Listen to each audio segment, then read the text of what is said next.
बोलने लायक ही नहीं रहते अपना। इसलिए वाणी से किसी को ज्यादा पीड़ा मत पहुंचाओ।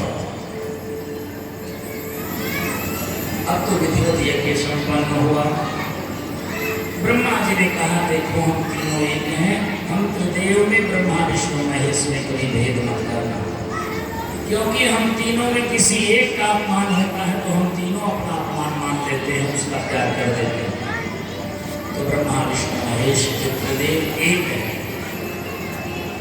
इस प्रकार यज्ञ संपन्न हो गया। सती जी तो जल के भस्म हो गई। सती के वियोग में भगवान महादेव उनका मृत जो शरीर का अवशेष था उसे लेके आकाश में विचरण करने लगे। भगवान महादेव के पूरे इस विश्व में विचरण करने से सती माता के शरीर की पूछा के जहां जहां गिरे वहां शक्ति नहीं गिरी। मंगल पर 51 शक्तिपीठ हैं और उन शक्तिपीठों में माता सती के शरीर के अलग अलग अंग गिरे हैं। वहां जाके उपासना से भगवती का वरदान मिलता, आशीर्वाद मिलता। इधर हिमांचल महाराज जो भगवान विष्णु के अंश से संसार में विशाल पर्वत के आकार में रहते हैं, उसी को हिमालय पर्वत कहते हैं। एक बार की बात है, सनकादिक ऋषि वैकुंठ में भगवान का दर्शन करने गए और उसी समय पितरों की कन्या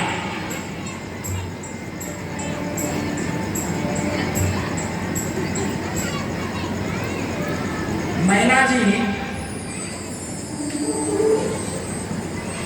ये भी 3 बहनें हैं, एक मैना और दूसरी श्री सुनैना जी और तीसरी कीर्ति, ये तीनों पितरों की कन्या हैं। ये भी भगवान नारायण का दर्शन करने गई थी। दर्शन के बाद ये वहीं बैठी थी। उसी समय सनक सनंदन सनातन चारों ऋषि आए। उनके आने पर ये तीनों उठ के खड़ी नहीं है।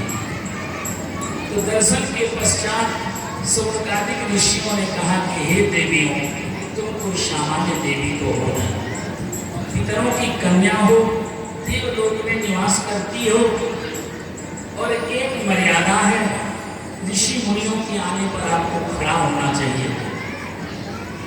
पर आपने धृष्टता की है, इसलिए सौनकादिक ऋषियों ने उन तीनों देवियों को श्राप दे दिया कि तुम स्वर्ग में भले पितरों की कन्या हो, पर तुम्हें मनुष्य लोक में धरती पर विवाह करना पड़ेगा। अब तो तीनों अत्यंत दुखी हो गई